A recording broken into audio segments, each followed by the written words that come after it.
Squadron leader Rakesh Sharma, हमारे राष्ट्र का ध्यान आपके तरफ है और हम सब आपको बधाई देते हैं। ऊपर से भारत कैसा दिखता है आपको? जी, मैं बगैर किसी झिझक के कह सकता हूँ कि सारे जहां से अच्छा।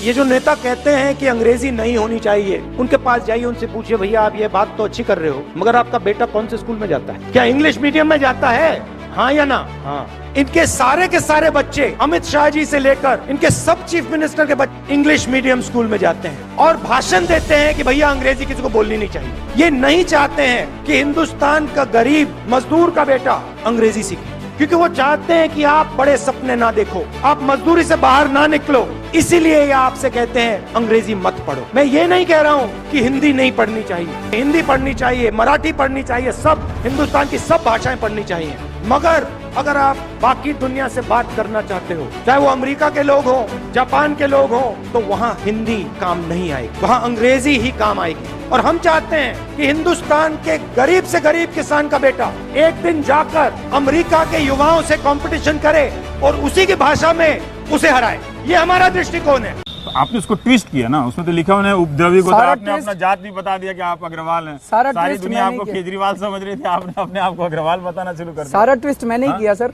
दूध के धुले तो वही है, सारा ट्विस्ट मैंने ही किया। क्योंकि मैं उनसे सवाल नहीं कर रहा हूँ, उनसे जब मैं करूंगा तो उनसे पूछूंगा कि वो दूध के धुले हैं कि नहीं है। गोत्र का क्या मतलब होता है? गोत्र लिखने की क्या जरूरत थी? अरविंद केजरीवाल उपद्रवी है, अरविंद केजरीवाल उपद्रवी गोत्र लिख दे। आपने उसका एक कास्ट के रूप में इस्तेमाल किया ना, जैसे आपने कहा नेहरू प्लेस में कि मैं बनिया हूँ, धंधा करना जानता हूँ, और लोग धंधा नहीं करते इस देश में बनियों के अलावा। मैं उसका पूरा कंटेक्स्ट बता देता हूँ, मैंने किस कंटेक्स्ट में बोला था। क्वालिफिकेशन है चीफ मिनिस्टर बनने का कि बनिया है और धंधा करना है। दुकान है कि सरकार है? ये हम चाहते हैं हमारी सेनाएं मजबूत हों।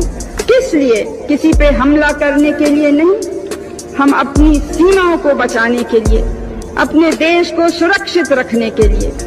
हम चाहते हैं कि हमारे यहाँ उद्योग बढ़े, कृषि का उत्पादन बढ़े, जिसमें लोगों को नौकरी मिले, जिसमें वो सामान पैदा हो, जिससे सबके जीवन स्तर में कुछ ऊंचाई आए। रावण पर रामचंद्र जी ने जय पाया, और जय पाया और कैसा कि जिससे हम कहते हैं कि तब से राम राज्य शुरू हुआ। आज तो राम राज्य नहीं है, क्योंकि राम नहीं है हमारे बीच में। तो हमारे क्या करना चाहिए? ऐसा उत्सव तो आ गया।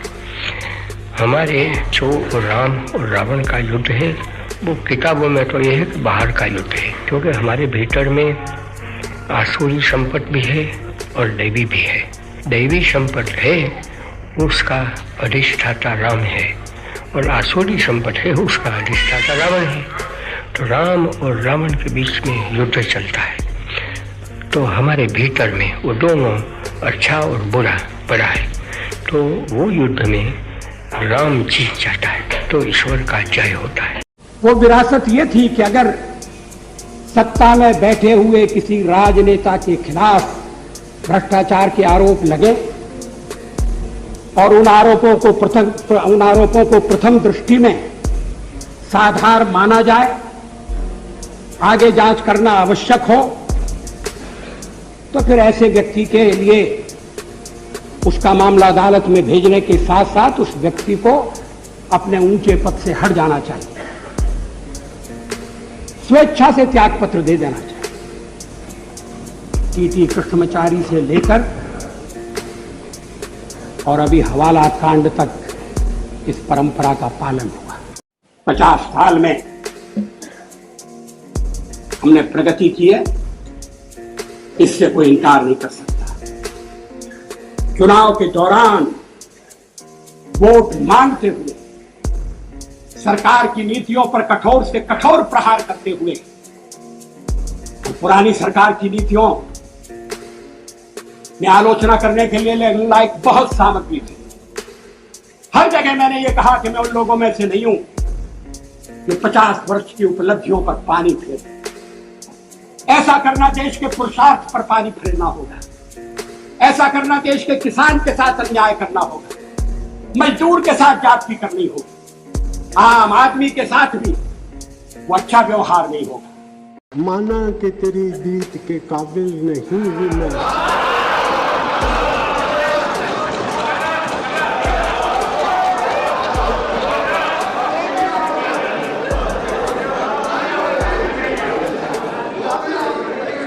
माना कि तेरी दीद के काबिल नहीं हूँ मैं, तो मेरा शौक तो देख, मेरा इंतजार देख।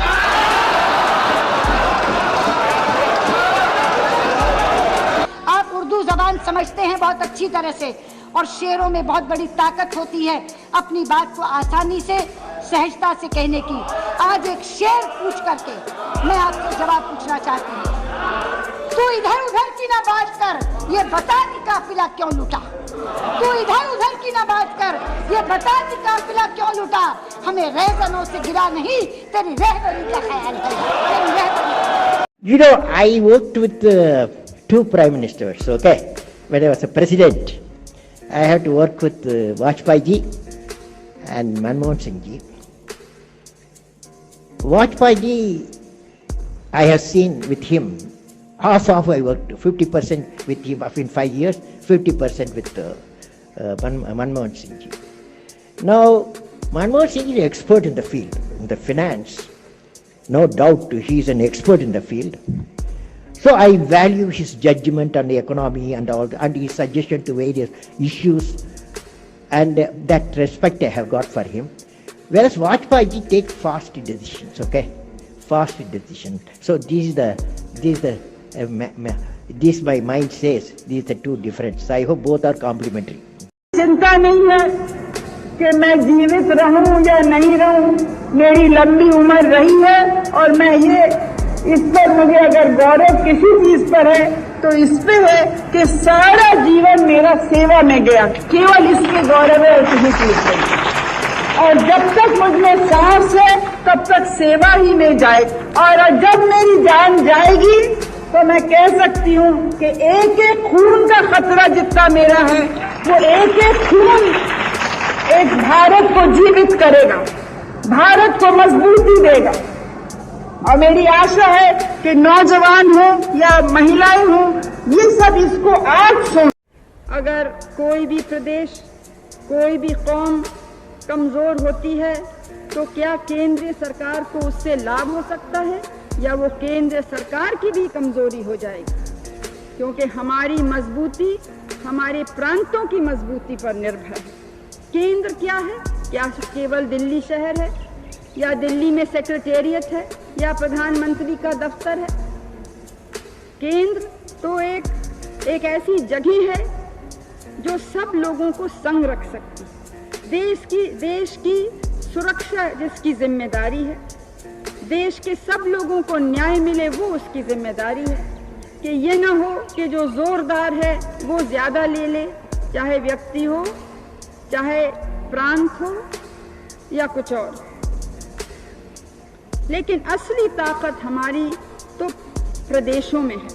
मैंने ये कहा था कि हम मेंबरों की खरीद फरोख्त नहीं करेंगे, राजनीति को सौदे का विषय नहीं बनाएंगे। और सदन में डीएमके के नेता ने खुले रूप में इस बात की तारीफ की कि भारतीय जनता पार्टी जो सरकार चला रही है उसने ऊंचे मानदंडों से काम किया हुआ है। सहयोग तो राजनीति में करना पड़ेगा। एक दल को बहुमत मिले बहुत अच्छा, मतदाता दो टूक फैसला करें, उनका स्वागत है। लेकिन अगर सहयोग लेने की आवश्यकता पड़ती है तो उसमें कोई संकोच नहीं होना चाहिए। क्योंकि आखिर ये मुल्क है क्या, ये जो हिंदुस्तान है ये है क्या? जो हिंदुस्तान की जनता है वो हिंदुस्तान है, और हिंदुस्तान की जनता सुखी रहेगी तो हिंदुस्तान सुखी है, और हिंदुस्तान की जनता तेजी से आगे बढ़ेगी तो हिंदुस्तान तेजी से आगे बढ़ेगा। तो हमें ये देखना है कि हिंदुस्तान की जनता खुश रहे, अपना रास्ता ढूंढ ले और अपने रास्ते पे तेजी से आगे बढ़े, और हिंदुस्तान को साथ साथ आगे बढ़ाए। हफ्तों में मैं भारत के कोने कोने घूमा हूं। मैं हमारे आदिवासी जिलों में गया हूं, उनके गांवों में गया, हरिजन के झोपड़ियों में गया हूं। पहाड़ों से लेकर राजस्थान के रेगिस्तान में हमारे गरीबों की समस्याओं समझने के लिए शहर में मैंने झुग्गी देखने के लिए कि किस तरह से हम हमारे कार्यक्रम और बढ़िया बना सकते हैं, कैसे हम सरकार का काम और कामयाब करें जिसमें भारत की गरीब जनता को पूरा फायदा इससे मिल सके। लेकिन जीवन दुख और सुख का मिश्रण होता है। आप में से प्रत्येक, चाहे छोटा बच्चा भी हो या अनुभवी लोग भी हों, सब ने इसको देखा होगा अपने अपने जीवन में। हम उस दुख से, कष्ट से दब सकते हैं या उसके ऊपर उठ सकते हैं, ये हमारे हाथ में है। इसमें सरकार मदद नहीं कर सकती, कोई राजनीतिक दल मदद नहीं कर सकता। ये तो हमारा अपना मनोबल कितना है, अपनी अंदरूनी शक्ति कितनी है, इस पे निर्भर है। अब ये बांग्लादेश पर जो पश्चिमी पाकिस्तान की लड़ाई थी, वो लड़ाई भारत पर भी आ गई है। मुझे संदेह नहीं है कि सारी भारत की जनता, सब राजनीतिक दल और सब नागरिक इस समय एक हैं। सबका संकल्प है कि इस हमले का निर्णयात्मक ढंग से समाप्त कर दिया जाए। मुझे मालूम है कि ये समय कठिनाई का है, त्याग का है, लेकिन भारत में इन गुणों की कमी नहीं है। हम सबों को हिम्मत दिखानी है, दृढ़ता दिखानी है, एकता दिखानी है। मुझे ज़रा भी संदेह नहीं है कि विजयी भारत की जनता की, भारत की बहादुर सेना की होगी। अपने झंडे का अभिनंदन करने, ये एक कपड़े का टुकड़ा है, लेकिन हमारी आज़ादी का निशान है। हमारे बहादुर जो आज़ादी के लिए जिन्होंने जान दी है और आज देने को तैयार हैं, उनका निशान है।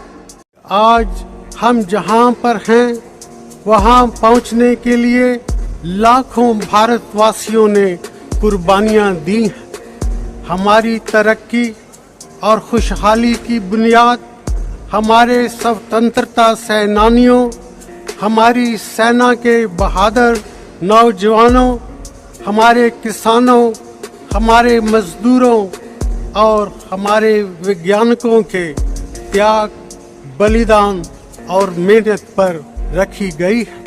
अगर हम देश के आर्थिक विकास की दर को तेज नहीं करते हैं, अर्थव्यवस्था में नए निवेश को बढ़ावा देने के लिए कदम नहीं उठाते हैं, सरकार के वित्तीय प्रबंधन को बेहतर नहीं बनाते और आम आदमी की आजीविका सुरक्षा और देश की ऊर्जा सुरक्षा के लिए काम नहीं करते हैं, तो हमारी राष्ट्रीय सुरक्षा पर निश्चय ही असर पड़ता है।